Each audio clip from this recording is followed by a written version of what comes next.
González Loyola, profesora de la Universidad Autónoma de Querétaro, gran amiga, que tiene muchas investigaciones, publicaciones, libros, pero que nos pide solamente hacer esta mención a su desempeño actual. Ella fue hasta hace poco coordinadora de la maestría en Psicología Social en la Universidad Autónoma de Querétaro. Varios colegas han estado por allá visitándola, algunos de ellos estarán participando a lo largo de la semana con nosotros. Y ella nos va a hablar un tema de psicología política. En particular, el título es Movimientos sociales y acción colectiva, comprensión psicosocial de los movimientos sociales y la transformación social. La forma de trabajo va a ser, ella nos va a exponer su conferencia, 40 minutos, 50 minutos, ella nos administrará parte del tiempo y al terminar tendremos sesión de preguntas y respuestas. En ese momento primero haremos una ronda de preguntas y respuestas en el público que está aquí, los estudiantes y profesores, y enseguida haremos una ronda de preguntas con las sedes que están conectadas, tanto San Luis Potosí como la Universidad de Monterrey y las demás que en su momento vayan incorporándose. Trataremos de habilitar más tarde, en algún momento de la sesión o quizá para la sesión de la tarde, un sistema de chat, Messenger, que nos permita más ágilmente poder también recibir sus comentarios. De momento solo sería para esta sesión la transmisión por videoconferencia.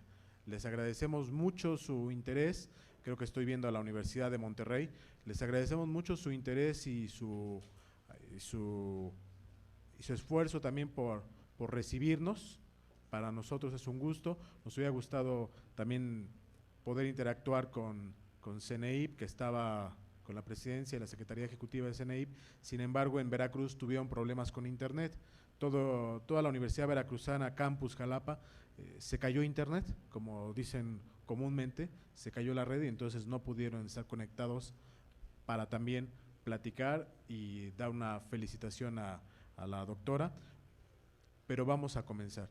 Simplemente confirmo, Monterrey sí son los que me están escuchando, a ver, levanten la mano dado que no sé si pueden hablar. ¿Sí es Monterrey? Buenos días.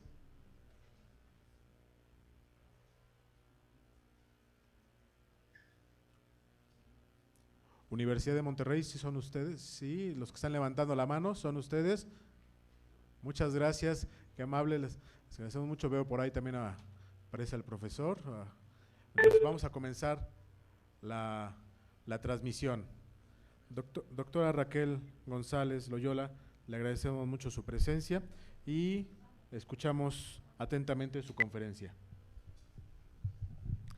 Bueno, gracias antes que nada la aclaración, porque luego dicen que uno usurpa títulos. Todavía no tengo el grado de doctora, todavía falta, ahí andamos caminando en eso.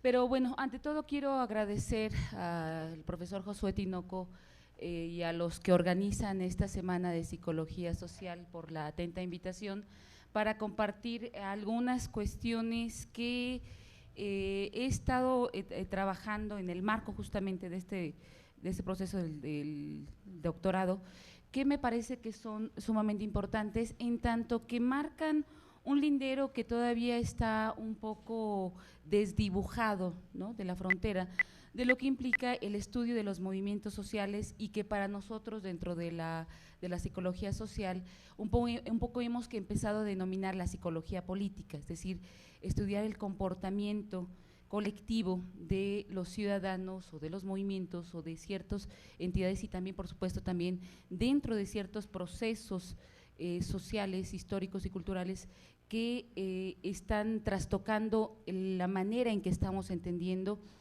propiamente la comprensión de estos movimientos, ¿no?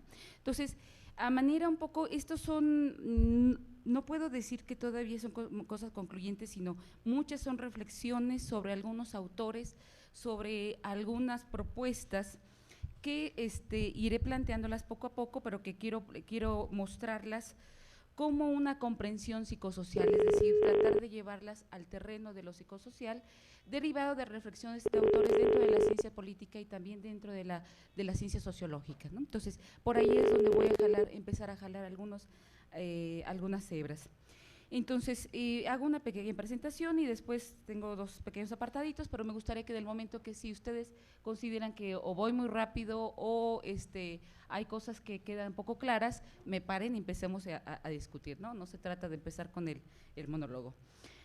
Bien, entonces, el avance del proceso de modernización en la última década del siglo XX y lo que va del temprano siglo XXI se ha caracterizado por las profundas transformaciones políticas y económicas que han impactado fuertemente en la configuración sociocultural actual. Ello ha marcado la pauta para el estudio de estas nuevas manifestaciones sociales que pueden ser caracterizadas por la emergencia de ciertos movimientos sociales y por el surgimiento de nuevos actores políticos, lo que ha obligado a modificar de facto la comprensión y conceptualización sobre las formas de participación social y política y, sobre todo, ha obligado al propio Estado, directa o indirectamente, a considerarlas y modificar su esquema de vinculación con la sociedad. A través de la historia, los movimientos sociales han incidido silenciosamente en la transformación social y política de la sociedad mexicana y el Estado, colocándose como pieza clave, aunque imperceptible y que quieran desvanecerla del escenario político, al menos eso es lo que pretenden los principales actores que la han desaparecido, en la forma en que se muestra e incide en el poder formal. Haremos una revisión sobre las diversas construcciones discursivas sobre la emergencia permanente de un actor político, un sujeto que es, al final de cuentas, la confrontación entre lo que sería la versión racional e instrumental de la participación política de la ciudadanía, los ciudadanos, la sociedad civil o el tercer sector, en contraposición con la emergencia recurrente de la acción colectiva expresada a partir de los movimientos sociales que se muestran como no racionales, espontáneos y profundamente afectivizados. La muchedumbre, el populacho, el pueblo. Podemos afirmar que es un proceso dialéctico donde no se puede siquiera suponer la existencia o prevalencia de uno solo sin que le preceda o anteceda el otro. Tal proceso, asimismo, deberá dar pie a que innovemos la manera en que se plantea el abordaje de su estudio, al menos desde la propia psicología social, al plantear la comprensión de dichos procesos desde sus principios psicoafectivos y colectivos. Dice Ortega y Gasset: uno de los graves errores del pensamiento moderno ha sido confundir la sociedad con la asociación, que es aproximadamente lo contrario de aquello. Una sociedad no se construye por acuerdo de las voluntades, al revés. Todo acuerdo de voluntades presupone la existencia de una sociedad de gentes que conviven. Esto en La rebelión de las masas. Entonces, la masa en un inicio se constituye como un sujeto, y en realidad este sujeto emerge como actor, al menos conceptualmente, dentro del proyecto liberal de la Ilustración. Es la masa emanada de la Revolución Francesa, que toma su sitio, por un lado, como fuente de legitimación soberana de la autoridad secularizada del Estado, y por el otro, como centro del ejercicio de poder para el dominio y la producción. La masa se autorige y se constituye como un sujeto autónomo, soberano, con propia potestad y libre albedrío, gobernada por sus propias facultades que la sustentan como sujeto deseante y pensante, pero quién sabe si consciente de su trascendencia histórica. A lo largo de la historia, su irrupción ha sido permanente. La masa ha emergido en defensa de sus deseos y pretensiones de libertad y de soberanía. Aquí aparece también lo paradójico de esta masa. En el momento en que se erige como tumulto emancipador, se lanza también a la tarea de emanciparse a sí misma de sí misma. Pretende ser única, auténtica, se reviste de las pretensiones humanistas burguesas, herencias de la Ilustración, de ser individuos entre sí, crear distancia entre los sujetos que la componen y la lanza a la búsqueda solitaria de su autenticidad, en la constitución de su identidad, de tener que llegar a ser él mismo, ser autónomo, de ser un ciudadano. Búsqueda que le aparejará dificultades enormes en luchas por intentar definir una identidad propia, que ya no será la propia, sino ahora la de una nación entera. Es así pues que el nacionalismo surge como el sello identitario de la modernidad a partir del siglo XIX. Por lo tanto, la concepción de la masa como sujeto para convertirse en ciudadano se concibe desde la posibilidad de legitimar como fuente inévoca, del mandato y del poder, aunque no de autoridad, puesto que la fuente de autoridad se habrá residido en la investidura de un marco jurídico, esto es, el Estado de Derecho. Hay un desprendimiento ahí de estas voluntades y de quienes emana la legitimidad para restituirla, digamos, cercenadamente al sujeto ahora constituido en ciudadano. La adquisición del estatus de pueblo soberano se debió más a circunstancias históricas que a un proceso planeado. Su caracterización se debe más bien a una explosividad efectiva en la búsqueda de la emancipación. Como consecuencia, la construcción de la noción de ciudadanía no nace, en realidad, con una vocación democrática, ni conduce necesariamente a la democracia ni a la democratización, aunque toda participación tiende a enarbolar reclamos de justicia y equidad, de restitución de derechos y reconocimiento de igualdades. La soberanía y el libre albedrío serán posteriormente absorbidas por la modernidad como potencia para la acción social institucionalizada, al derivar en la prescripción obligada para la creación de instituciones racionales tales como el Estado-Nación, los partidos políticos, la ciudadanía nacional, la sociedad civil, la participación política, entre otras, que obligan a la organización institucional de la expresión del clamor popular. En la historia de México, de nuestro país, más allá de sus héroes, próceres, libertadores o caudillos, podemos observar que durante los momentos cruciales de esta historia, el populacho se ha levantado como turba, como masa que muestra su presencia y su fuerza al tomar las calles, se transforma a sí misma para mostrar su inconformidad con el grito y la protesta como movimiento social.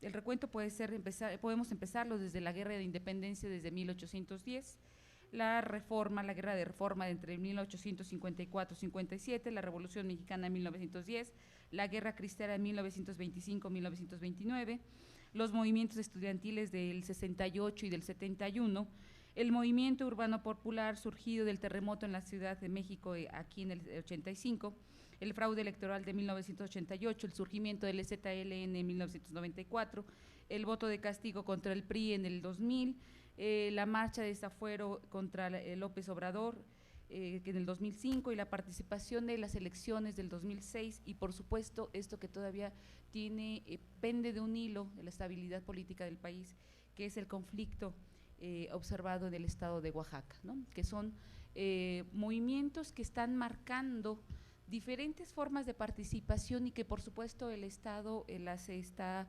tipificando como no viables y por supuesto no plausibles para el modelo de Estado racional que se está desarrollando y por supuesto según ellos no acorde con el modelo de democracia liberal que ellos están planteando. Entonces, en realidad el surgimiento de estas formas de expresión de inconformidad y descontento social dan muestra de la existencia de un conflicto social y político que suele ser despreciado por los actores políticos formales, es decir, los partidos y obviamente las instituciones del Estado, que son las que se encargarían de canalizar o de conducir este proceso. Son despreciadas y obviamente por el arrebato de las protestas que ponen en riesgo la supuesta estabilidad y el orden social y que amenaza el control político que el Estado detenta. Toda revuelta social, toda explosión de la masa se considera incivil, razón que justifica la creación del delito de la disolución social que se encuentra dentro de la Constitución y puesto que se considera como un atentado a la estabilidad política y social del Estado y la sociedad. Por lo tanto, las concepciones sobre ciudadanía y participación política son propuestas prescriptivamente en las ciencias sociales y en particular en la ciencia política para uso del Estado.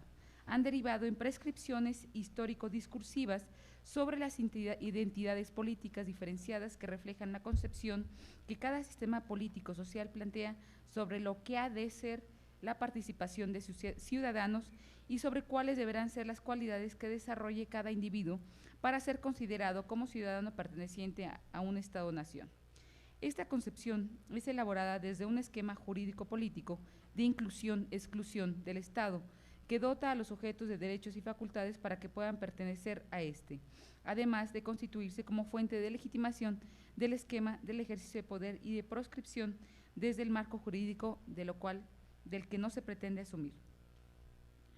La historia de estas nociones es la construcción permanente de una identidad político-jurídica cuyo discurso es impuesto como la versión políticamente autorizada por las instituciones políticas, las cuales normativizan y encausan las expresiones del conflicto social.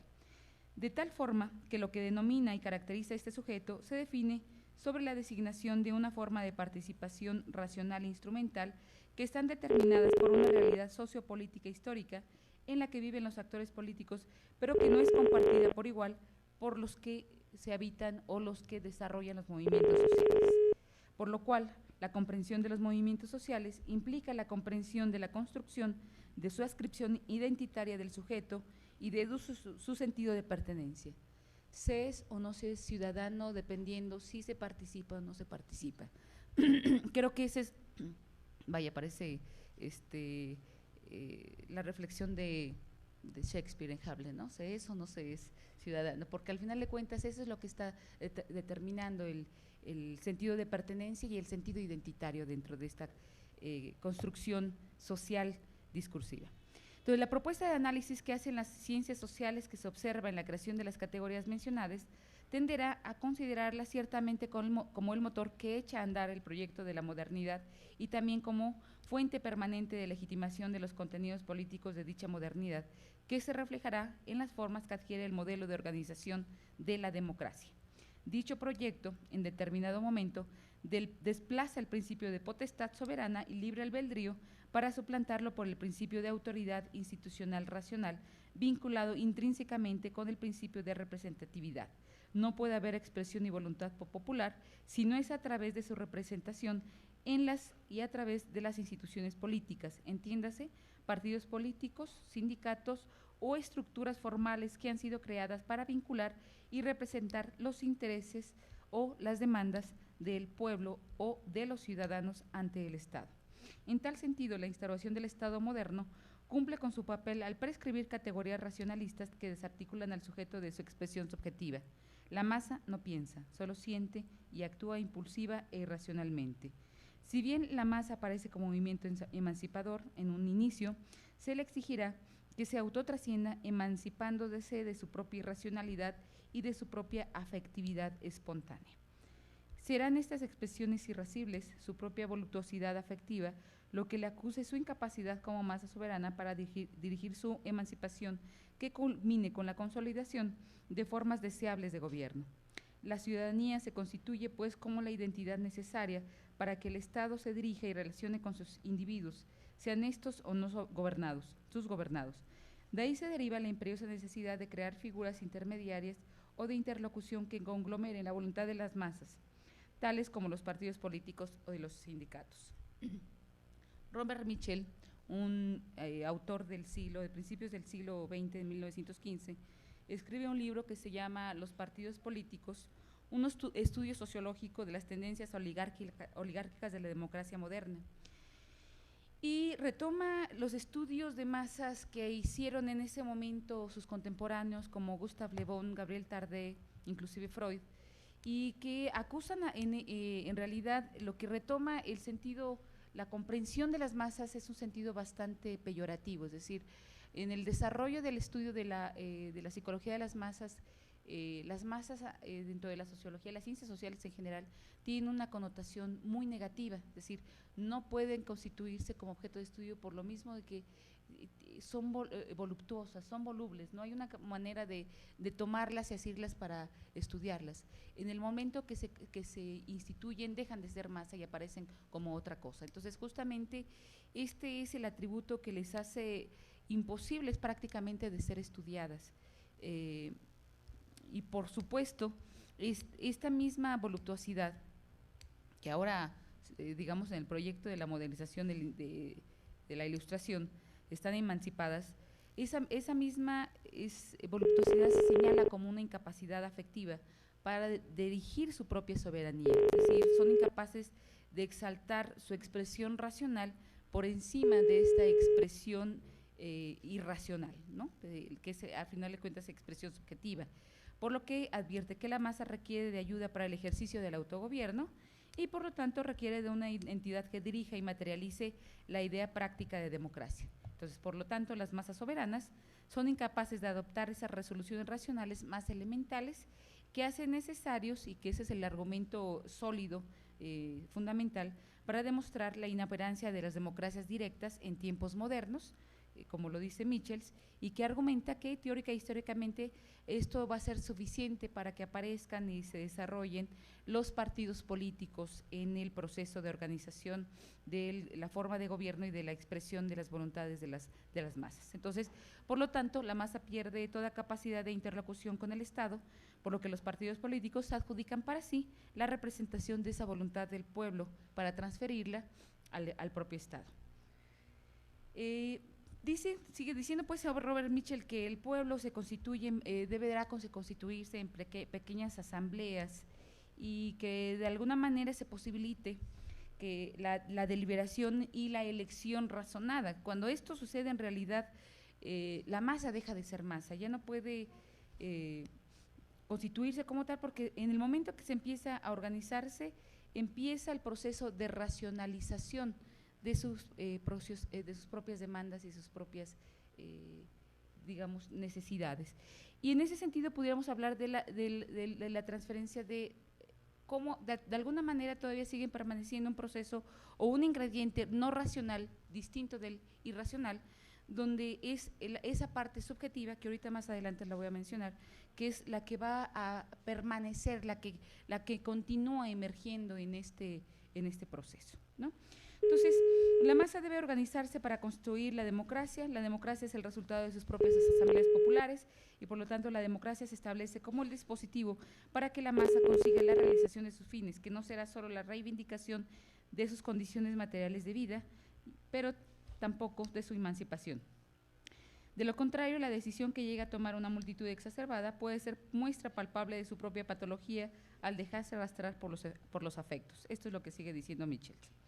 Entonces, como la democracia, como lo propone Michels, al derivarse del proceso de organización, conduce necesariamente a la consolidación de un núcleo oligárquico dentro de los partidos políticos, en realidad son los partidos políticos ese núcleo oligárquico, o genera sus propios intelectuales orgánicos, como lo propondría Gramsci.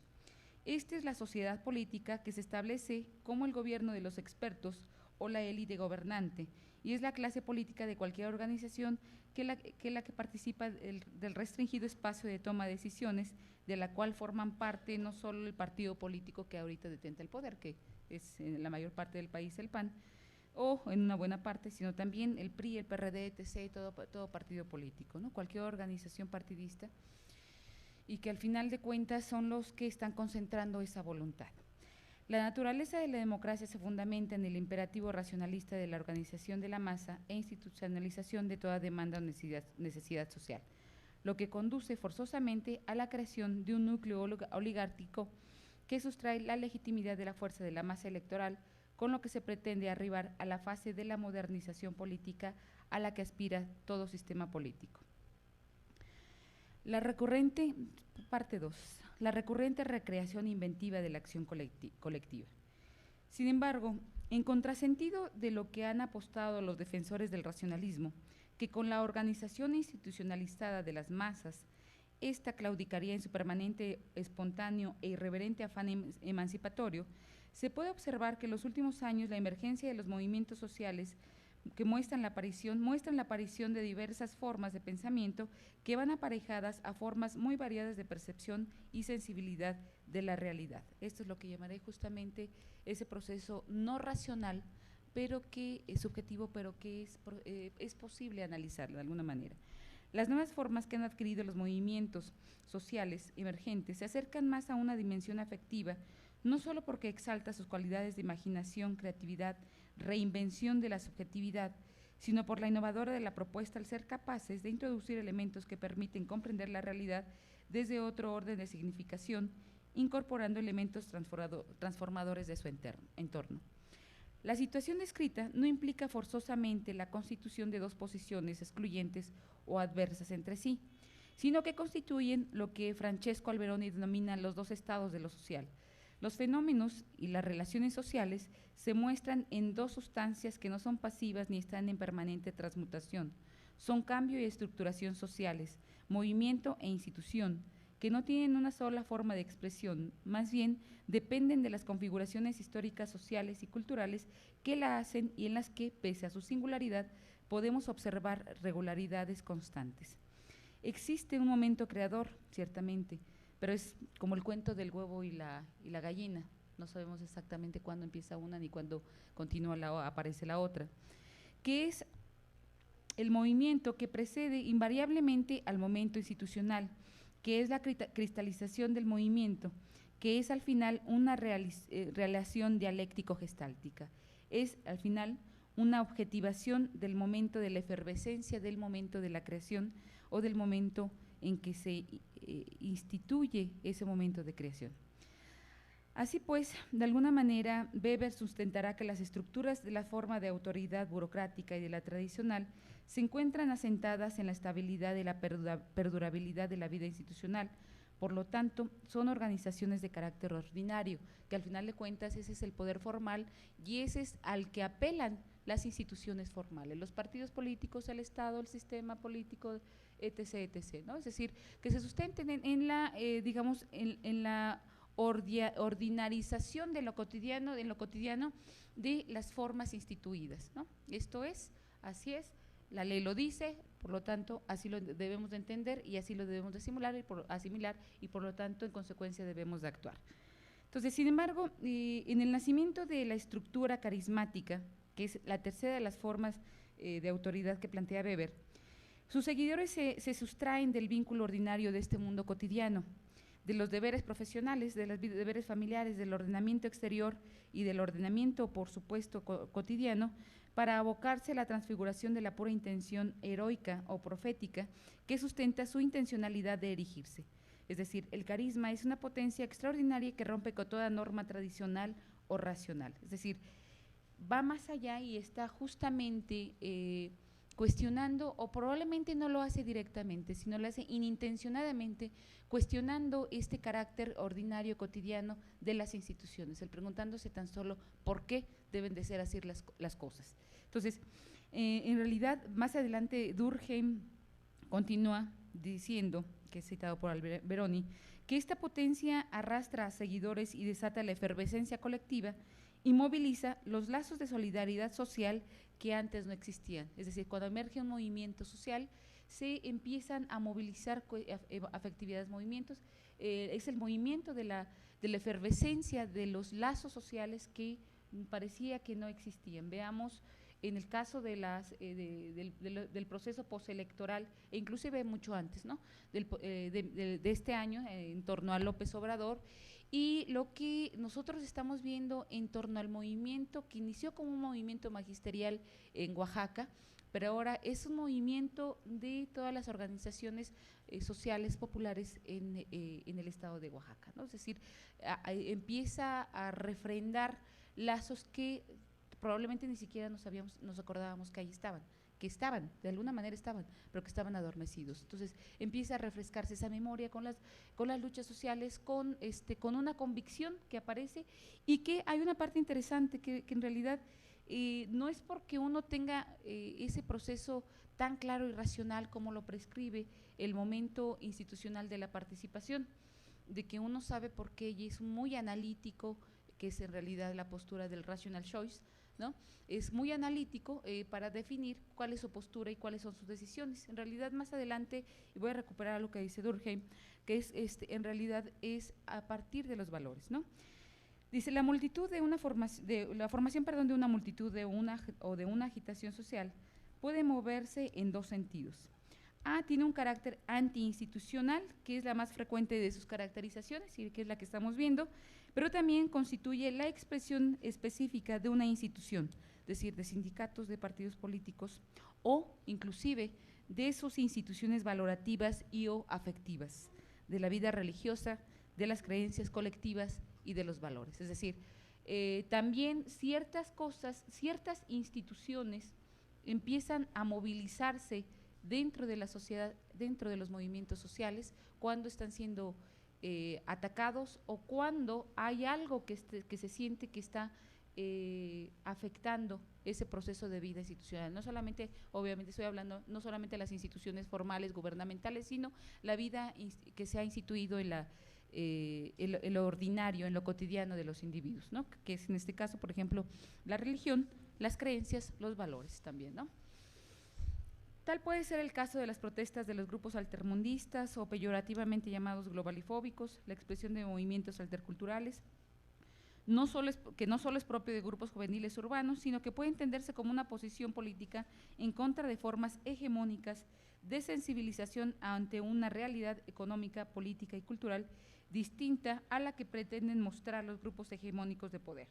Por su parte, también el movimiento feminista, en la defensa de sus derechos, aunado a la búsqueda de la construcción de nuevas masculinidades y, por supuesto, de nuevas relaciones de género, muestran la defensa de la existencia de una sensibilidad que no es atribuible a un solo género y la incorporación del ingrediente espiritual a la vida cotidiana de los individuos, pero que también denuncia el ejercicio de un poder sustentado en la subordinación por el afecto.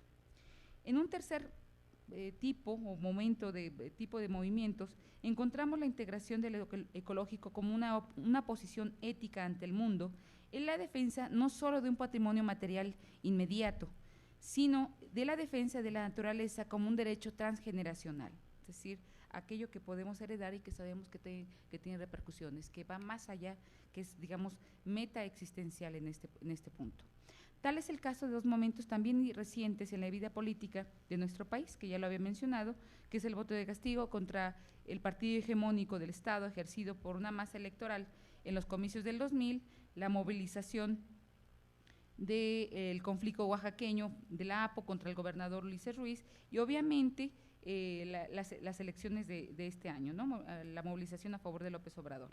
Los tres momentos muestran cómo la voluntad de los electores no está asignada de manera definitiva, ni las lealtades pueden ser entendidas como una adjudicación definitiva de la razón como verdad absoluta. Más allá de los procesos colectivos de agregados, que serían estos procesos colectivos agregados, fenómenos de masas que se expresan en multiplicidad de personas que se comportan del mismo modo que otros y que el individuo en realidad actúa para sí y por sí mismo, donde no hay una conciencia de un ser unos otros mismos, como es el caso que se suscita en torno a la moda o en torno a los flujos migratorios, es decir, colectivos que en realidad podemos observar que se comportan como una masa, pero no tienen en realidad conciencia de sí misma como masa, ¿no? Los espectadores de la televisión son en sí mismo también un comportamiento de masa. En realidad, Alberoni recupera lo que Smeltzer dice a propósito de la postura parsoniana sobre el cambio social. En todos los procesos colectivos de grupo, desde un pequeño colectivo de dos enamorados, diría Alberoni, que pretendan o no una transformación de gran envergadura histórica, social o cultural, implica la movilización de 4 elementos: los valores, las normas, la motivación individual y los medios para lograr esta transformación.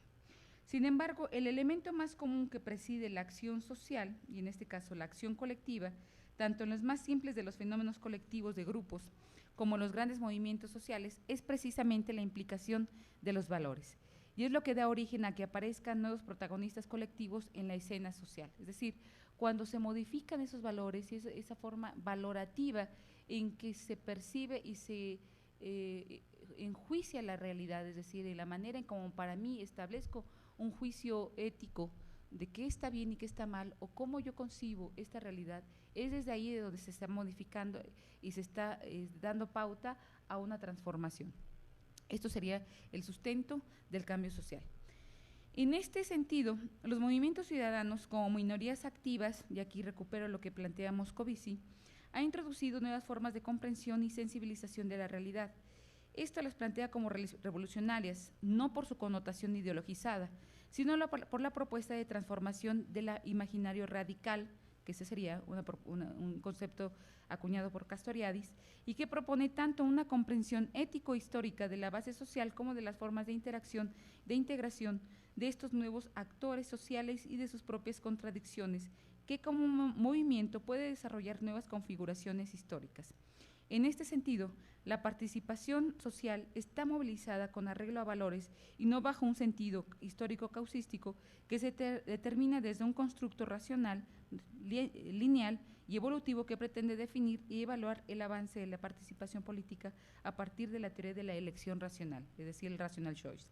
Elegir, dicen ellos, porque se está informado sobre las diversas propuestas y porque se sabe sopesar analítica y oportunamente entre los beneficios y los costos de dicha elección. Creo que esto sabemos bien que no sucede. La mayor parte de nosotros creo que tomamos una decisión en arreglo a esos valores que son los que se comparten, ¿no? Que son los que vemos comúnmente en los estudios del comportamiento electoral, por ejemplo, ¿no? La incidencia de los movimientos sociales puede ser evaluada desde dos posiciones. Desde la magnitud del triunfo en la obtención de sus demandas que redunda en beneficios inmediatos, esto es, lo que se proponen ellos para alcanzar en su lucha, que está muy claro y que sí tiene que ver, si ustedes quieren, desde una posición racional instrumental, pero aparejada con esta posición no racional, que es la que sirve de motor o de motivación para que se movilicen la consecución de estos fines racionales, pero que también en su camino sucede más bien, tiene como efecto esta segunda posición que estoy mencionando, que es la modificación indirecta de lo instituido, pero que a la vez repercute en su esencia misma de fuerza que constituye un orden nuevo, sin que puedan ellos mismos evaluar de manera inmediata el impacto de su proceso. Es decir, cómo estos movimientos de alguna manera generan procesos de cambio sin que sea su pretensión, porque no porque no se den cuenta, no sean conscientes, sino porque va más allá y son las consecuencias que se plantean como efectos secundarios o como efectos de rebote del movimiento. Yo creo que la movilización del 68 de los estudiantes y de la sociedad, la parte de la sociedad que los acompañó, nunca se dieron cuenta de cómo iba a ser reivindicado ese movimiento, ni de qué manera iba a servir, ni para qué fines iba a servir. En algunos bastante lastimosos, que hasta, por ejemplo, los panistas se dicen que en realidad ellos son los que desde el 68 aparecieron y que son los que dieron la pauta para que apareciera la democracia y que ellos son los que coronan la democracia, ¿no? Algunas cosas así ellos mismos se autoadjudican. Pero bueno, eso ya no se lo podemos atribuir a los del 68 ni, por supuesto, a los crímenes cometidos en ese momento, ¿no? Entonces, por supuesto que también nosotros en ese momento lo que acontezca en Oaxaca tiene repercusiones que a lo mejor ellos no habían dimensionado. Es decir, cómo está rebotando sin querer en la consolidación de este triunvirato PRIAN, vamos de alguna manera pensando, en que están posicionándose, haciendo alianzas porque saben bien que va en juego la toma de posición de protesta de Calderón, ¿no? Entonces, esto es interesante, solo creo que hasta después, a posteriori se dan cuenta de cuáles pueden ser los efectos. Inclusive, yo creo que todavía a estas alturas no podemos estar muy claros en qué va a acontecer y en qué va a quedar, ¿no? Lo mismo en el proceso electoral del 88, en esa elección también robada, que a esas alturas también no sabemos, en ese momento no sabíamos cómo iba a repercutir, pero tiene efectos en la transformación de la organización social. Obligó al Estado, querámoslo o no, o lo quieran reconocer o no, a que se ciudadanizaran las instituciones que regulan los procesos electorales, ¿no? Bien o mal, ahí están. No sabemos en qué sentido, puede haber retrocesos, este cambio implica también, como puede implicar hacia adelante, también puede implicar reversa, ¿no? Entonces, en ese sentido, el cambio no forzosamente, como menciono, no implica un sentido lineal y evolutivo, sino que puede haber brincos hacia atrás también, ¿no? Entonces, los movimientos que ya mencionaba, los movimientos estudiantiles del 68 y 71 tenían conciencia de sus demandas, pero no del impacto político histórico ni de la cabal trascendencia histórica de su influencia. Lo mismo con el movimiento urbano popular del 85, que ante el desconcierto generado por la falta de sensibilidad y la ausencia de un Estado que interviniera oportunamente, propicia que sean rebasados las instituciones gubernamentales para volver hacia los movimientos sociales, hacer que los movimientos sociales sean autogestivos. Entonces, la aparición de nuevas formas de desarrollo social, de convivencia y esparcimiento trajo aparejada la configuración de nuevos esquemas de organización social y psicoafectivas no tradicionales. Es decir, aparecen nuevas y viejas configuraciones identitarias que se disputan su derecho a prevalecer o a persistir, mostradas en los nuevos movimientos sociales, organizaciones civiles y organismos ciudadanos que pueden aglutinarse en torno, ya les conocemos, en torno al comercio informal, callejero, a peticionarios de vivienda, agrupaciones de taxistas, a grupos alterculturales como los ponquetos, escatos, etc. Pero también siguen apareciendo y siguen, creo que cada vez es más, creo que es más evidente, los fundamentalismos religiosos y algunos que otros nacionalismos exacerbados, ¿no? Creo que también están apareciendo. Y en general creo que esto, por ejemplo, yo quiero poner un ejemplo en la historia política de Querétaro, que bueno, yo soy de allá, y que ha habido transformación en los últimos años, se ha modificado sustancialmente a partir de la explosión, de la expansión industrial y del desarrollo demográfico complejo, que esto ha hecho que se modifique sustancialmente el tejido social. Es decir, al aparecer más población allá, obviamente producto, si ustedes quieren, del reflujo después del sismo de 1985 y de esa expansión industrial que les menciono, hay una serie de acontecimientos políticos regionales que a mí me hacen pensar, bueno, ¿qué es lo que hace Querétaro esa ciudad tan conservadora, pese a que en ella se han desarrollado hechos históricos de trascendencia nacional? Y voy a mencionar algunos que son, creo que, interesantes o que son reconocidos por todos. Estamos hablando desde donde empieza la conspiración para la independencia de nuestro país en 1810, ahí es donde se inician las tertulias con Miguel Hidalgo, la corregidora, Aldama, etc., ¿no?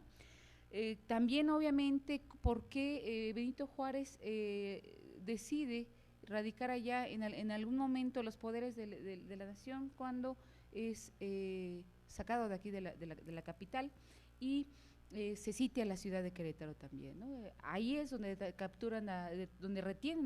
retienen a Maximiliano y obviamente también ahí lo fusilan. Estamos hablando de un movimiento liberal en tierras eminentemente conservadoras, que esto es de llamar la atención, porque a Maximiliano lo habían refugiado, lo habían acogido los conservadores de Querétaro.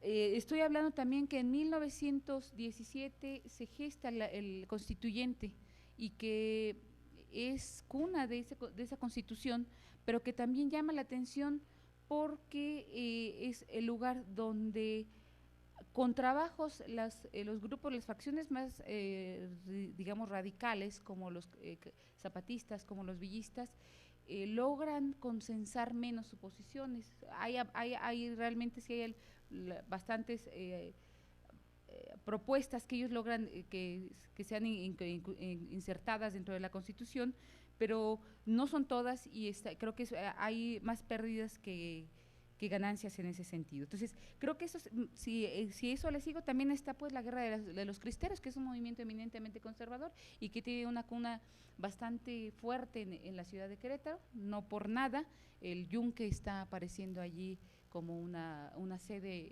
importante, lo mismo que en el estado de Guanajuato. Entonces, esto a mí me hace preguntar, ¿qué está sucediendo, no? ¿Qué está sucediendo? ¿Por qué la ciudad de Querétaro, y lo menciono a partir de que apareció en el periódico, tal vez como un rumor o tal vez como una posibilidad, que en dado caso que no pueda Calderón tomar el poder, hacer la toma de protesta en la ciudad de Querétaro, están planteando dos escenarios, el castillo de Chapultepec o la ciudad de Querétaro, ¿no? ¿Por qué? Yo creo que esa es una pregunta interesante. Es decir, yo lo pongo en consideración en torno a los movimientos sociales, porque obviamente los movimientos sociales tienen que ver con la esencia de su gente, de sus pueblos, de su historia, de lo que implica su tradición, ¿no? Y para conocimiento de ustedes, la ciudad de Querétaro, más bien el estado de Querétaro, creo que muchos de ustedes lo saben, se ha caracterizado por tener una población altamente pasiva, de repente apática e indiferente, y por supuesto altamente religiosa, ¿no? Altamente religiosa, hay una religiosidad muy fuerte en ese sentido, ¿no? Entonces, creo que estos pasajes nos hablan del momento, movimientos, cómo los movimientos sociales tienen obviamente un sentido de orientación valorativa, subjetiva, no racional, y que pasa por esta parte, ¿no? Pasa por estos procesos sociales, históricos, culturales que dan pauta, ¿no? Si lo ponemos en contraposición con el estado de Oaxaca, creo que ahí vamos a encontrar toda una larga historia de luchas y de movimientos sociales, que por eso no era de extrañar que apareciera esto que está sucediendo allí, ¿no? Lo mismo que en los estados de Oaxaca, lo mismo que en los estados de Chiapas, etc., ¿no?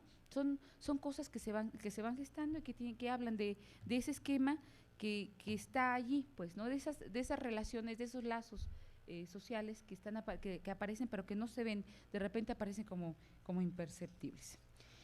Y bueno,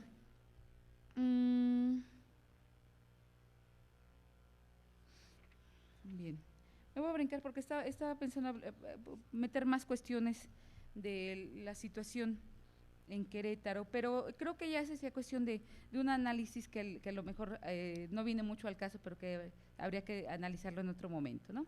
Entonces, yo creo que como conclusiones podemos observar que históricamente encontraremos muestras palpables de que todo movimiento social contiene un alto grado de afectividad contenida y que se expresa en su explosividad espontánea del conflicto social, causado por la gran acumulación de malestar e inconformidad social, que en sentido afectivo se mostrará como enojo, desesperanza, desconfianza, frustración, que conduce a la irrupción violenta de demandas de cumplimiento impostergable de las expectativas y deseos de transformación. A diferencia de los movimientos sociales clásicos institucionalizados que pugnan por reivindicaciones economicistas, los nuevos movimientos sociales y sus actores emergentes se plantean como una forma de acción política sustentada en una forma de organización heterárquica, distribución lineal horizontal de responsabilidades autogestoras con un alto grado de autonomía, vinculados más entre sí por la defensa de sus principios y valores que provienen de la tendencia emancipadora, tales como los derechos humanos, pero no en el sentido homogeneizador, sino bajo la premisa del reconocimiento del multiculturalismo y la diversidad cultural, y por la coincidencia de las identificaciones de los adversarios comunes, ciertas formas culturales, ciertos actores políticos y o hacia el mismo sistema político y o económico dominante. Todo movimiento social se puede plantear como movimiento cultural al pretender impactar en la realidad social, pues toda realidad social tiene una dimensión netamente cultural. Si planteamos que la comprensión de lo cultural se propone como la dimensión donde se genera, reproduce y retroalimentan los procesos de significación y construcción de sentido de la realidad. Por lo tanto, todo cambio social puede concebirse como un cambio cultural bajo dos dimensiones: un cambio en la forma en que los sujetos conciben y piensan el mundo, la dimensión ético-histórica, lo que deriva en las maneras en que la aprenden y sensibilizan, que es la dimensión estético-afectiva. Así pues, el estudio de la participación política no puede agotarse en la descripción de las formas instauradas o en la búsqueda de creación de más modelos de cooptación o redireccionamiento de los movimientos sociales hacia las vías formales, sino de su ampliación en la comprensión e incidencia en las nuevas configuraciones identitarias y los conflictos culturales que se derivan de ella, tema este último que dejaré para otra discusión. La recuperación de las expresiones de los movimientos sociales pretendidamente muestra la recuperación de la legitimidad de discursividades perdidas, excluidas o desconocidas por los actores políticos, quienes se han erigido como los interlocutores políticos por excelencia, desconociendo la importancia de las organizaciones sociales, los movimientos ciudadanos y las expresiones alterculturales como factores reales de transformación del esquema político, de la transformación política y de la participación política ante el Estado. Bueno, y eso sería todo, más bien. Entonces, gracias.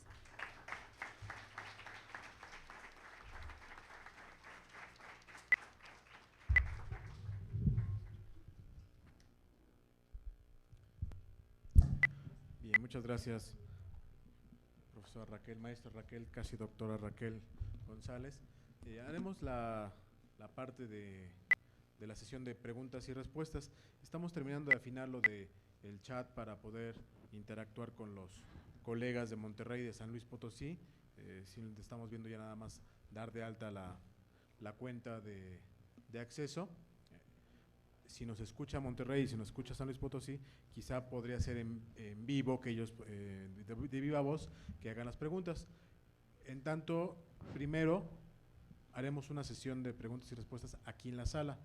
Entonces pregunto a los estudiantes, pregunto a los colegas profesores, ¿alguna pregunta?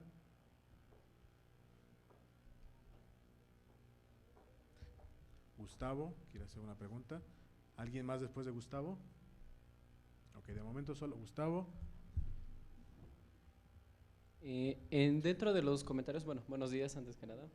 Dentro de los comentarios que hacía una alusión a que en realidad hay poca conciencia sobre el efecto del movimiento social. Pregunto, ¿realmente habrá poca conciencia? Yo creo más bien que cuando alguien inicia un movimiento social, queriéndolo y no va con una perspectiva de qué es lo que se busca, qué es lo que se pretende, considerando lo que puede establecer, lo que puede conformar, lo que puede idealizar, lograr ante determinada perspectiva. Claro, institucionalmente después se va a manejar otra situación, pero de inicio creo que hay una cierta conciencia de qué es lo que se espera de un movimiento social y qué cambios se espera generar con el mismo. Entonces, sería al mismo tiempo entre pregunta, comentario, sobre realmente no hay conciencia de qué es cuál es el efecto de un movimiento social. Sí, no sé si quedó clara la pregunta. ¿Quieres contestar o apuntamos más? Ok. Cuando mencioné que no había poca conciencia sobre el movimiento social, no lo expresé así, o al menos no fue la manera en que lo pretendí mostrar, sino más bien, yo mencioné que hay poca conciencia del movimiento social sobre la trascendencia real de su impacto. Es decir, estamos hablando de escenarios cada vez más complejos, donde en realidad no sabemos cuál es la manera en cómo se están acomodando los actores. Es decir, los que están dentro del movimiento social saben cuáles son las demandas que están reivindicando, por lo cual ellos están luchando, ¿no? Eso está claro. Pero la manera en cómo lo van a conseguir, ni las metas ni los tiempos, esa es la parte que nunca queda clara, ni tampoco la forma en que va a ser resuelta. Si hubiera sido tan fácil, bueno, como ayer que platicaba con un amigo en Querétaro, decía, bueno, ¿por qué? Él me decía muy ingenuamente, ¿qué nos habrá desvirtuado el movimiento de Oaxaca porque ya duró tanto? Digo, pues no es porque ellos pretendan desvirtuarlo, ¿no? Sino más bien, en primera, ¿qué es lo que hacen los medios para generar esa imagen de desvirtuación ante la población? Segunda, si por ellos fuera y la respuesta hubiera aparecido en una semana, pues yo creo que todo el mundo se hubiera ido feliz a su casa, ¿no? Sin tener que estar tener que haber pasado a esas fases de movilización ni de confrontación con el Estado. Está claro que estas son tácticas que van apareciendo sobre la marcha, pero ante la forma en que va actuando el Estado y que van actuando las instituciones, no es porque ellos lo estén pensando con anticipación, es que dentro de un mes nos vamos a movilizar así. No, yo creo que eso tiene que ver en ese juego dialógico que va apareciendo, ¿no? O no dialógico, porque al final de cuentas es un diálogo, porque es un tipo de respuesta, hasta la no respuesta, hasta la cerrazón, implica un tipo de respuesta ante lo cual ellos reaccionan con otro tipo de tácticas, ¿no? De hacerse ver, hacerse notar, y en ello radica justamente su innovación, su capacidad de cómo hacerse ver de la manera en que todo el mundo realmente lo vea, ¿no? Son formas espontáneas, que la gente se las inventa, más bien, ¿no? Claro, es una valoración que se va haciendo estratégicamente en ese momento, ¿no? Y digo estratégicamente no como un cálculo frío, sino también como ellos van sintiendo que pueden mejorar su posicionamiento y por supuesto defender de la mejor manera sus posiciones en este caso, ¿no? Más bien. Bueno, también de la mano quería hacer un comentario sobre la cuestión que hacía alusión, sobre por qué Querétaro tiene cierta trascendencia en los movimientos sociales. ¿Tendrá que ver también su ubicación geográfica? Yo creo que es un parteaguas muy importante en ese sentido, porque Querétaro viene siendo la puerta, el cruce entre lo que es la Ciudad de México y el norte del país. es un punto indiscutible de cruce. Y quizá un tanto la religiosidad de la misma gente tiene que ver mucho con esa cohesión necesaria para no perder la esencia social de la comunidad particular de Querétaro. Sí, sí, sí, es cierto lo que dices, pero la pregunta a mí también me hace pensar qué pasa, por ejemplo, con el estado de Puebla, que es también puerta de acceso hacia el sur, ¿no? Que obviamente estamos hablando de otro tipo de población. Querétaro es la puerta de acceso hacia el norte, prácticamente, o sea, ¿Sí? no puedes ir al norte si no pasas por Querétaro, y eso ya suena así como excesivamente punto orgullo necesario. regional, pero no, es eso, ¿no? No, Más de hecho, bien, sucede lo mismo en Puebla, o sea, Puebla precisamente por eso se fundó. La ciudad de Puebla se fundó precisamente porque era un punto necesario de cruce entre lo que era el puerto de Veracruz y la Ciudad de México. Entonces, yo creo que tiene mucho que ver la cuestión religiosa para establecer una cierta cohesión y solidez dentro de una sociedad. Yo creo que pasa lo mismo en Querétaro. Creo que esa necesidad de crear una cultura sin desvirtuarse ante el cruce, ante el ir y venir del norte hacia el centro y del centro hacia el norte, yo creo que esa esencia religiosa es la que ayuda a conservar a una sociedad. Quizá esa sea la razón del conservadurismo. Bueno, tentativamente es una idea finalmente. No, tiene mucho que ver, es lo que decía, no podemos explicar a la población si no entendemos a su cultura, y no podemos entender la cultura si no entendemos a su población. Es lo mismo, el huevo y la gallina sin poder terminar en esa situación, ¿no? Sí, claro. Gracias. Manuel González. ¿Alguien más después por acá? Un comentario inicial y una pregunta. Ciertamente nos has trazado un modelo particular que nos permite diagnosticar cómo la sociedad se reconstruye a sí misma, cómo se mueve y hacia dónde se dirige. Y las masas ocupan un lugar importante en este movimiento. Por lo tanto, bueno, la idea de la psicología social es rescatar este aspecto afectivo, emocional, aparentemente no racional, pero que ha sido fundado y ha sido inseminado lentamente, sigilosamente a lo largo del tiempo, y que se expresa justamente en esta aparente espontaneidad de las masas. Sin duda, bueno, el modelo es interesante para poder interpretar sobre todo el mundo moderno que vivimos y eventualmente padecemos. Sin duda, igualmente, la idea de movimiento social no solamente significa una reivindicación de este ciudadano, que es la otra punta que tú acomodas, la creación de ciudadanía, sino en el fondo también incluso su propia restricción, ubicando que habría movimientos sociales libertarios o emancipadores o tal vez de izquierda, así como los que cercenan mucho de los avances de la sociedad y que podrían tener un cariz hacia la derecha, movimientos sociales hacia la derecha. Me queda ahí en ese sentido del modelo la idea de cómo la minoría, una minoría participa dentro de la propia construcción de la masa, y dentro de ella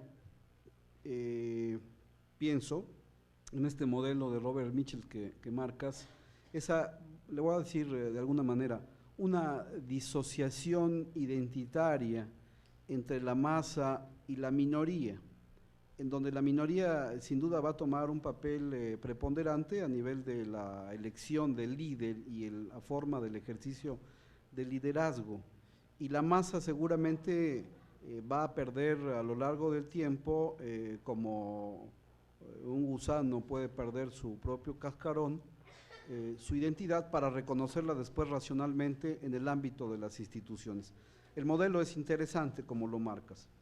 Sin embargo, me parece que un elemento fundamental de la psicología social es esa relación entre minoría y masa, que tal vez inicialmente se pierda y no se vea, pero que seguramente, lo marcaste, es tan necesaria, porque si no la masa en un momento dado se pierde, y toda esa carga de fuerza que va a dar la emoción y que va a dar los sentimientos o que va a dar la afectividad, va a tener que ser reconocida, eventualmente mediatizada por la propia minoría.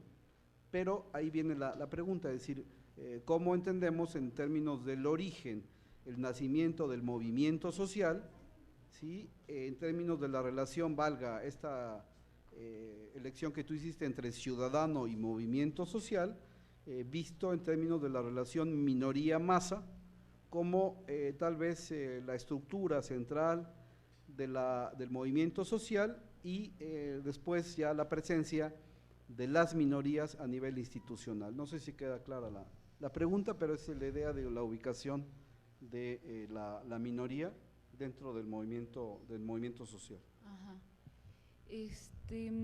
A ver si me la organice yo también mentalmente. Y creo que aquí hay un proceso en el cual no podemos desconocer que existen minorías que de alguna manera pueden ayudar a conducir el proceso. En todo movimiento social aparece, no lo podemos negar.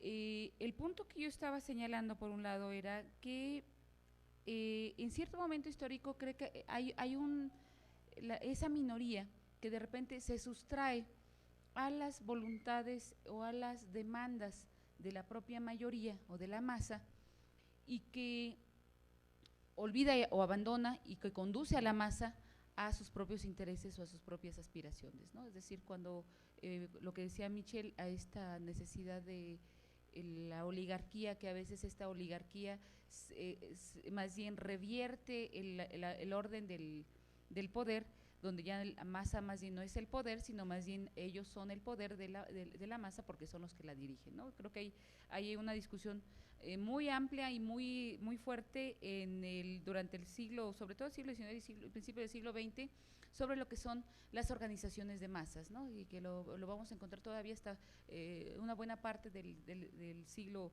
XX, lo que implica el partido de masas. Pero en este caso creo que hay una relación intrínseca, es decir,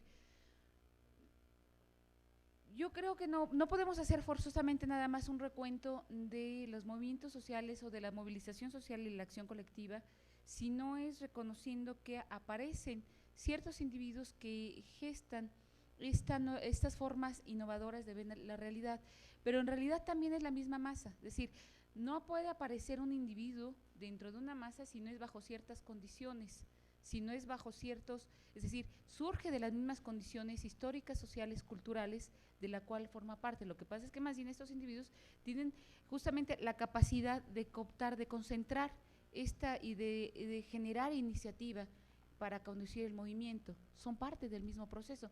Es a lo que yo llamaría, a lo que vuelvo a mencionar, lo que llamaría Gramsci como los intelectuales orgánicos, porque surgen de la propia masa, surgen de las mismas necesidades, surgen con la misma conciencia del proceso, de la necesariedad de la transformación, en este caso de la revolución, lo diría Gramsci, pero es una revolución cultural, pero en este caso lo vamos a ver nosotros como gentes como los que están dirigiendo en la APO, son gentes que son líderes, son dirigentes, no quiero utilizar la palabra líderes porque tiene una connotación bastante desvirtuada en este sentido, ¿no? Creo que más bien son los dirigentes de estas organizaciones populares que son dirigentes naturales en sus propias comunidades, ¿no? Es decir, surgen de ese proceso porque han sabido cristalizar o han sabido organizar las demandas de tal manera que sean expresables en un sentido racional, si se quiere pensar de esta forma, ¿no? Es decir, la masa le resulta complicado de la gente común y corriente, digamos, del pueblo, sin sentido peyorativo, por supuesto, sino más bien ordinario, tiene a veces poca capacidad de organizar y de expresar sus propias demandas en sentido genérico, ¿no? Lo puede hacer desde su muy particular demanda, desde su sentir individual, pero el asunto está que estos individuos que mantienen que se plantan en la dirección de los movimientos, tienen esta capacidad de organizarlos genéricamente, de establecerlos en un ordenamiento que puedan ser traspolados en el plano de la negociación. Entonces, por supuesto que hay en todo movimiento hay una relación intrínseca entre la masa y entre las minorías activas, y estas son las que se mueven, pero también la masa es importante. Sin la masa los dirigentes no pueden ser capaces de tomar decisiones ni por supuesto plantarse para las negociaciones en ese sentido, ¿no? Entonces esa es justamente la relevancia, ¿no? Más bien. Tendríamos dos participaciones más. Tu nombre, Alejandro, y luego a la profesora Edna Ovalle.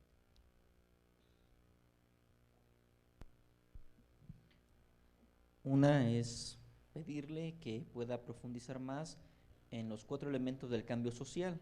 Ha hablado de valores, pero han faltado otros 3.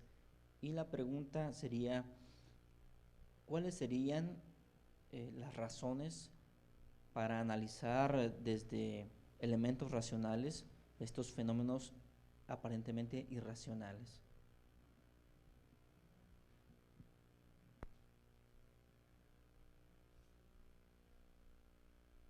Bien. Estos 4 elementos para el cambio social en realidad son los que propone Parson, que son los que forzosamente se movilizan, déjame ubicarlos en el texto, se movilizan en la…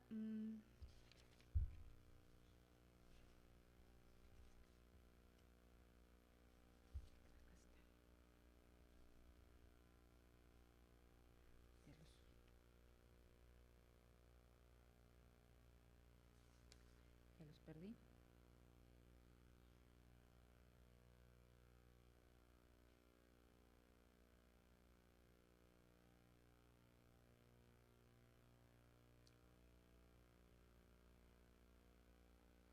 Bien. Sí, el momento que nada más hablé del sistema de valores, que es en el que radica la transformación, que los otros son las normas, la motivación individual y los medios. En realidad, no los toqué porque esos son los que como quien dice, por consecuencia se empiezan a movilizar. Es decir, las normas, la motivación individual y los medios pertenecen a los sustratos institucional, cultural, individual y social que menciona Parsons, ¿no? En este sentido, Parsons coloca que es justamente en el sistema cultural donde se genera la movilización o el cambio social, a partir de que y como lo menciona después otros autores, sobre todo Francesco Alberoni, que en realidad son los valores, porque eso está modificando tu concepción sobre el mundo. Y en el momento que tú modificas tu concepción sobre el mundo, sea desde la posición ética o estética, estás replanteando cómo está organizado ese mundo.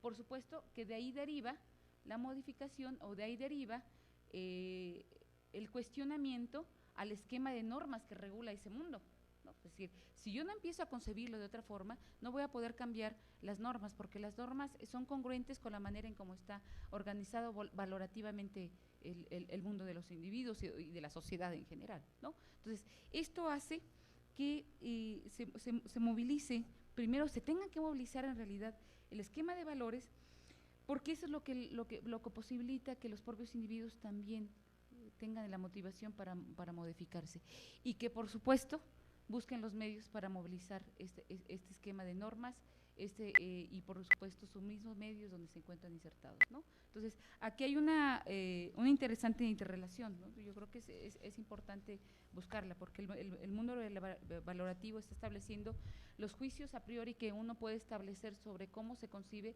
lo que está bien y lo que está mal. Lo que uno piensa que para uno está bien, probablemente para otros puede estar mal, ¿no? Entonces, generalmente los movimientos sociales empiezan desde ese cuestionamiento. A ver, tú me dices que este orden de cosas está bien, sin embargo, desde mi perspectiva, y no solamente desde mi perspectiva, sino desde mi realidad inmediata, las cosas no están como tú estás diciendo que están, ¿no? Y te lo demuestro de esta manera. Es decir, eso se vuelve en una reinterpretación de la misma realidad, en un reacomodo de esas reglas de juego, si se quiere pensar desde el esquema del sistema político, o del sistema social o sistema cultural, ¿no? Entonces, eso hace que los individuos se muevan en relación a eso, y por supuesto en la medida en que se buscan o se hacen de los medios para conseguir estos fines, ¿no? con arreglo a valores, con arreglo a valores o con arreglo a fines, que también pudiera ser el esquema racional. En torno a la otra pregunta que dice, bueno, ¿cuáles son las razones para analizar racionalmente estos eventos no racionales? Yo no pretendo hacer un análisis racional, más bien, sino sistematizar comprensivamente qué es lo que subyace en los procesos de movilización social, que es más allá. Si nosotros lo pensáramos racionalmente, estaríamos haciendo el análisis de cuáles son los medios y los fines, más bien los fines y los medios que los cuales están intentando conseguir los fines, y que generalmente pareciera que pudieran moverse en dos sentidos, o a partir de la reivindicación o a partir del reconocimiento dentro de la sociedad, reivindicación de derechos, reivindicación de necesidades y de demandas, o el reconocimiento dentro de la sociedad. En el primero cabe ese esquema de reivindicaciones salariales, reivindicaciones de mejoras en el esquema del trabajo, etc. Y en el segundo sería, por ejemplo, que habría el caso de los movimientos de los gays, movimientos lésbico-gays, de los movimientos feministas también, por supuesto. O sea, no hay reivindicaciones economicistas en ese sentido, sino reivindicaciones del reconocimiento de derechos dentro de la misma sociedad, del reconocimiento de su existencia y de que se les respete dentro de la misma sociedad. Entonces, esto sí entraría como un análisis racionalista. Sin embargo, mi parte es del análisis más bien va hacia el lado afectivo. ¿Qué es lo que sucede dentro de los movimientos? ¿Qué es lo que hace que vaya, es decir, este es un análisis en realidad fenomenológico, ¿no? ¿Qué es lo que hace que vayamos hacia adentro y no desde afuera, ¿no? No hacer un análisis desde cuál es la correlación de fuerzas, con la manera en que se insertan dentro del concierto del sistema de los actores, ¿no? Los actores políticos, cómo se articulan con otros actores, que existe ese nivel de análisis, no lo podemos negar, pero yo me quedo en este nivel de análisis, ¿no? Así que esa sería como que la propuesta que me interesa auscultar por el momento, ¿no? No sé si contesté a tu pregunta. Bueno, muchas gracias. De entrada, me parece muy importante este evento y en particular esta conferencia, porque nos puede arrojar luz para entender, para comprender los movimientos sociales que están surgiendo en este país, y que yo creo que es imprescindible darles una interpretación desde todas las disciplinas sociales, pero particularmente desde la psicología social. Yo soy historiadora y nosotros estudiamos los movimientos sociales a partir de sus cambios y continuidades, y me parece muy interesante el planteamiento de usted en el sentido de el cambio de valores y lo que estos autores clásicos nos pueden decir en torno a los movimientos sociales. Sin embargo, por ejemplo, desde la historia tenemos autores como Edward Thompson, que nos plantea que hay grandes continuidades en la historia y que muchas veces los procesos sociales, los cambios en los procesos sociales se presentan a partir de estas tradiciones populares, digamos, de las masas, en nuevos contextos. A mí me parece una idea muy, muy interesante, aplicada un poco a la situación del movimiento popular en Oaxaca, el movimiento social que se está llevando a cabo en Oaxaca, en el sentido de que si analizamos los discursos, si analizamos los desplegados, vamos a encontrar valores, digamos, como la dignidad, como las tradiciones, etcétera, valores muy tradicionales. Las relaciones comunitarias existentes. Exacto, vínculos ancestrales, y bueno, más si conocemos que son terrenos de dos culturas ancestrales importantes. Y en una situación de un contexto de neoliberalismo, me parece que ahí estamos presenciando situaciones que no se habían presentado de esa manera en México.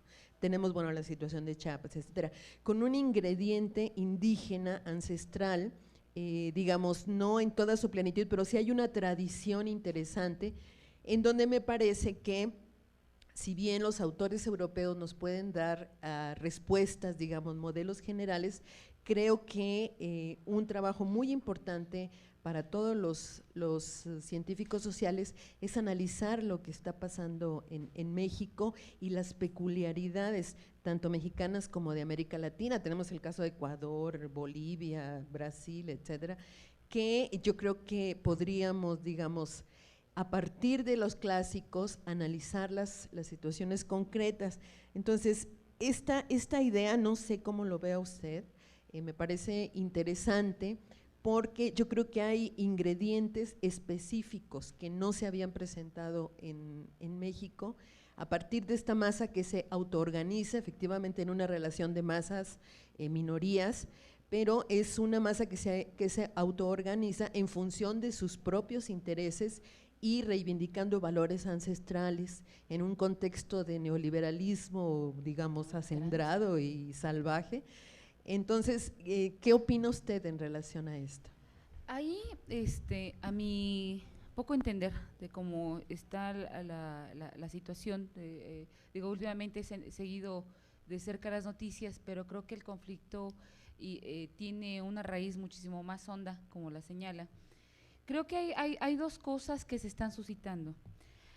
La primera, creo que esto tiene que ver con, por un lado, sí, la defensa de esas tradiciones ancestrales que están siendo amenazadas por este modelo económico neoliberal que está extralimitando la polarización de las riquezas y pobrezas en este mundo, no solamente en este país, sino en este mundo, pero que también tiene que ver con la posibilidad que se da, que yo creo que ahí les salió el tiro por la culata, perdón, porque aparece después, este movimiento aparece después de este reconocimiento de esta ley indígena que se aprueba también en el Estado, ¿no? Es decir, el reconocimiento de las usos y costumbres, de las tradiciones y las formas de autogobierno, ¿no? Creo que ahí les salió el tiro por la culata porque no sabían hasta qué dimensión les iba a rebotar, pensaron que a lo mejor eso mantenía más gobernable la entidad y creo que resultó al revés. Y esto da la pauta justamente porque es la clave para que se desate toda una movilización de conciencia y creo que en esto tienen los maestros una labor muy profunda y muy ardua de desembarazarse de formas caciquiles de gobierno, ¿no? Es decir, cuando se les reconoce esas formas de autonomía, creo que les posibilita dos cosas.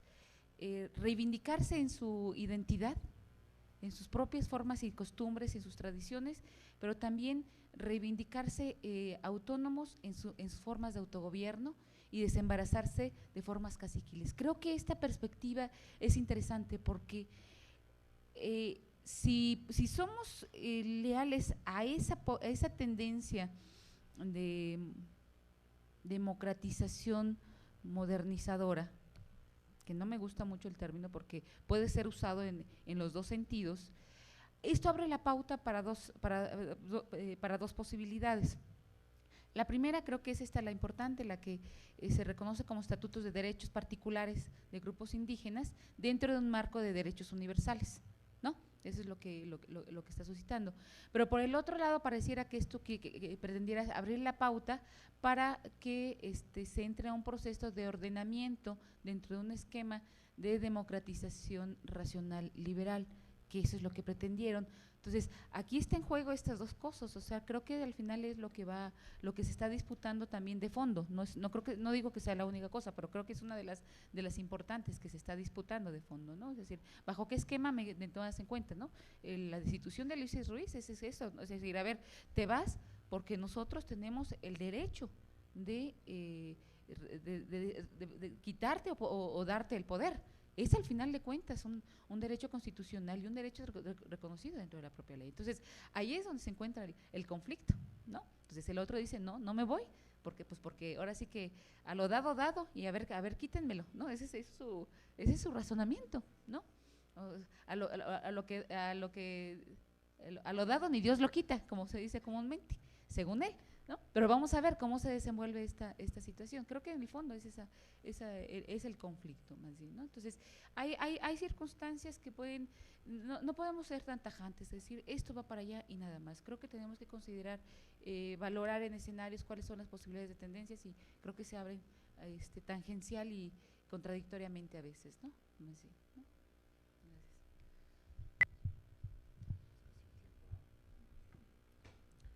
Bien, muchas gracias. Tenemos también con San Luis Potosí el enlace. Tuvimos problemas para conectarnos en esta sesión por mensajería. Por la tarde ya estará funcionando bien el servicio de chat y Messenger. Entonces, de momento nada más preguntaría a San Luis Potosí si nos escucha y si puede tener acceso a audio, si hubiera alguna pregunta, algún comentario. ¿Me escucha San Luis Potosí?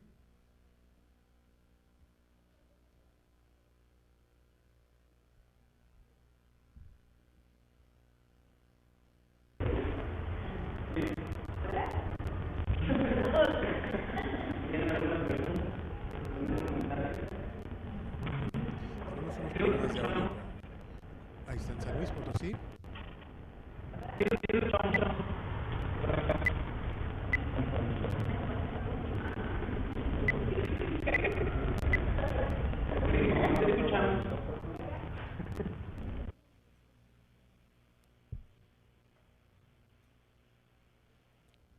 ¿Sí me escucha San Luis Potosí? ¿Sí es claro? Sí. Muchas gracias, buenas tardes. ¿Algún comentario, alguna pregunta que quisieran hacer?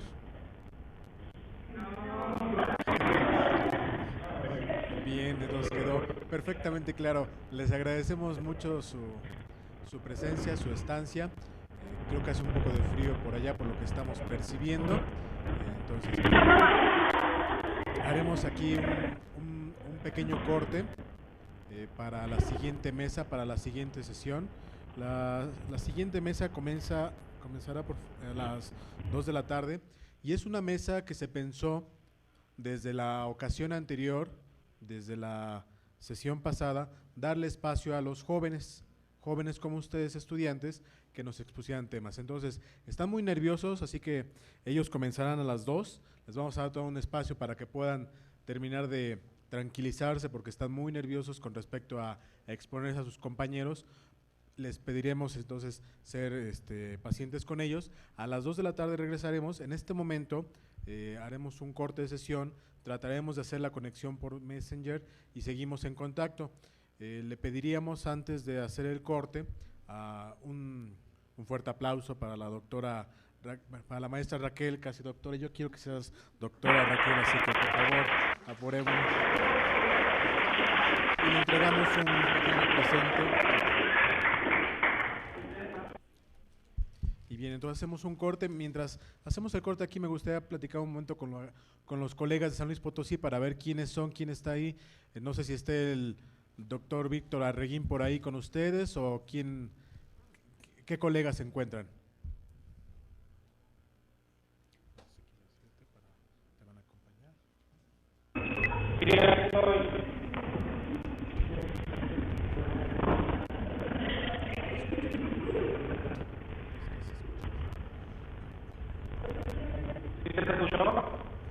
Un poco. A ver si me habla más fuerte. Víctor. Sí, buenas tardes. Estimado Víctor, ¿cómo te va tanto gusto volver a verte? Sí, ¿verdad? Ya nos vemos cada mes prácticamente. Se corta un poco la transmisión, pero te alcanzo a ver perfectamente. Te mando un fuerte abrazo, estimado Víctor Arreguín, a todos tus colegas que tienes ahí, profesores, no sé si algunos alumnos. Esperamos más tarde poder seguir platicando y escuchar también sus preguntas. Órale pues, está muy bien. Oye, Josué. Sí, te oigo. ¿Sí se escucha? Sí, escucho. Okay. ¿El siguiente evento qué hora es, Josué? A ver, otra vez, ¿me repites? ¿El siguiente evento a qué hora es? Ok. El siguiente evento comienza a las 2 y es una mesa con 2, 3 alumnos de psicología social que presentan avances de sus proyectos. A las 4. Bueno, vamos. ¿Perdón? Vamos a cerrar el salón para que no se salgan los estudiantes. Ah, ok. Estamos viendo. Nos vemos a las 2 y a las 4 volvemos con otra mesa de colegas profesores. Está bien, pues nos vemos. Un abrazo y muchas gracias por este enlace, Víctor, y a todos tus profesores. Hasta luego. Él mismo, ser autónomo, de ser un ciudadano. Búsqueda que le aparejará dificultades enormes en luchas por intentar definir una identidad propia, que ya no será la propia, sino ahora la de una nación entera.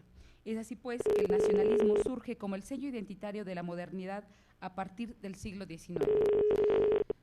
Por lo tanto, la concepción de la masa como sujeto para convertirse en ciudadano se concibe desde la posibilidad de legitimar como fuente inévoca del mandato y del poder, aunque no de autoridad, puesto que la fuente de autoridad se habrá residido en la investidura de un marco jurídico, esto es, el Estado de Derecho. Hay un desprendimiento ahí de estas voluntades y de quienes emana la legitimidad para restituirla, digamos, cercenadamente al sujeto ahora constituido en ciudadano. La adquisición del estatus de pueblo soberano se debió más a circunstancias históricas que a un proceso planeado. Su caracterización se debe más bien a una explosividad efectiva en la búsqueda de la emancipación. Como consecuencia, la construcción de la noción de ciudadanía no nace, en realidad, con una vocación democrática, ni conduce necesariamente a la democracia ni a la democratización, aunque toda participación tiende a enarbolar reclamos de justicia y equidad, de restitución de derechos y reconocimiento de igualdades. La soberanía y el libre albedrío serán posteriormente absorbidas por la modernidad como potencia para la acción social institucionalizada, al derivar en la prescripción obligada para la creación de instituciones racionales tales como el Estado-Nación, los partidos políticos, la ciudadanía nacional, la sociedad civil, la participación política, entre otras, que obligan a la organización institucional de la expresión del clamor popular. En la historia de México, de nuestro país, más allá de sus héroes, próceres, libertadores o caudillos, podemos observar que durante los momentos cruciales de esta historia,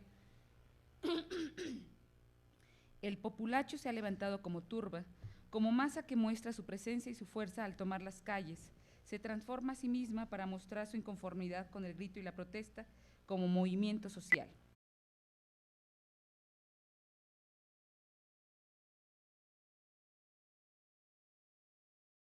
González Loyola, profesora de la Universidad Autónoma de Querétaro, gran amiga, que tiene muchas investigaciones, publicaciones, libros, pero que nos pide solamente hacer esta mención a su desempeño actual. Ella fue hasta hace poco coordinadora de la maestría en Psicología Social en la Universidad Autónoma de Querétaro. Varios colegas han estado por allá visitándola, algunos de ellos estarán participando a lo largo de la semana con nosotros. Y ella nos va a hablar un tema de psicología política. En particular, el título es Movimientos sociales y acción colectiva, comprensión psicosocial de los movimientos sociales y la transformación social. La forma de trabajo va a ser, ella nos va a exponer su conferencia, 40 minutos, 50 minutos, ella nos administrará parte del tiempo y al terminar tendremos sesión de preguntas y respuestas. En ese momento primero haremos una ronda de preguntas y respuestas en el público que está aquí, los estudiantes y profesores, y enseguida haremos una ronda de preguntas con las sedes que estén conectadas, tanto San Luis Potosí como la Universidad de Monterrey y las demás que en su momento vayan incorporándose. Trataremos de habilitar más tarde, en algún momento de la sesión o quizá para la sesión de la tarde, un sistema de chat, Messenger, que nos permita más ágilmente poder también recibir sus comentarios. De momento solo sería para esta sesión la transmisión por videoconferencia. Les agradecemos mucho su interés, creo que estoy viendo a la Universidad de Monterrey, les agradecemos mucho su interés y su y su esfuerzo también por recibirnos. Para nosotros es un gusto. Nos hubiera gustado también poder interactuar con CNEIP, que estaba con la presidencia y la Secretaría Ejecutiva de CNEIP. Sin embargo, en Veracruz tuvieron problemas con internet. Toda la Universidad Veracruzana, Campus Jalapa, se cayó internet, como dicen comúnmente, se cayó la red y entonces no pudieron estar conectados para también platicar y dar una felicitación a la doctora. Pero vamos a comenzar. Simplemente confirmo, Monterrey, ¿sí son los que me están escuchando? A ver, levanten la mano, dado que no sé si pueden hablar. ¿Sí es Monterrey? Buenos días.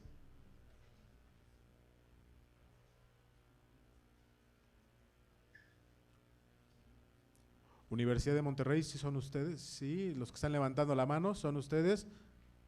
Muchas gracias, qué amable, les agradecemos mucho. Veo por ahí también aparece el profesor. Entonces vamos a comenzar la transmisión. Doctora Raquel González Loyola, le agradecemos mucho su presencia y escuchamos atentamente su conferencia. Bueno, gracias antes que nada la aclaración, porque luego dicen que uno usurpa títulos. Todavía no tengo el grado de doctora, todavía falta. Ahí andamos caminando en eso. Pero bueno, ante todo quiero agradecer al profesor Josué Tinoco y a los que organizan esta Semana de Psicología Social por la atenta invitación para compartir algunas cuestiones que he estado trabajando en el marco justamente de este proceso del doctorado, que me parece que son sumamente importantes en tanto que marcan un lindero que todavía está un poco desdibujado, ¿no?, de la frontera, de lo que implica el estudio de los movimientos sociales y que para nosotros dentro de la psicología social un poco hemos empezado a denominar la psicología política, es decir, estudiar el comportamiento colectivo de los ciudadanos o de los movimientos o de ciertas entidades y también, por supuesto, también dentro de ciertos procesos sociales, históricos y culturales que están trastocando la manera en que estamos entendiendo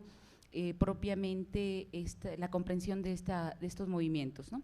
Entonces, a manera un poco, estos son, no puedo decir que todavía son cosas concluyentes, sino muchas son reflexiones sobre algunos autores, sobre algunas propuestas que iré planteándolas poco a poco, pero que quiero mostrarlas como una comprensión psicosocial, es decir, tratar de llevarlas al terreno de lo psicosocial, derivado de reflexiones de autores dentro de la ciencia política y también dentro de la ciencia sociológica, ¿no? Entonces, por ahí es donde voy a empezar a jalar algunas hebras.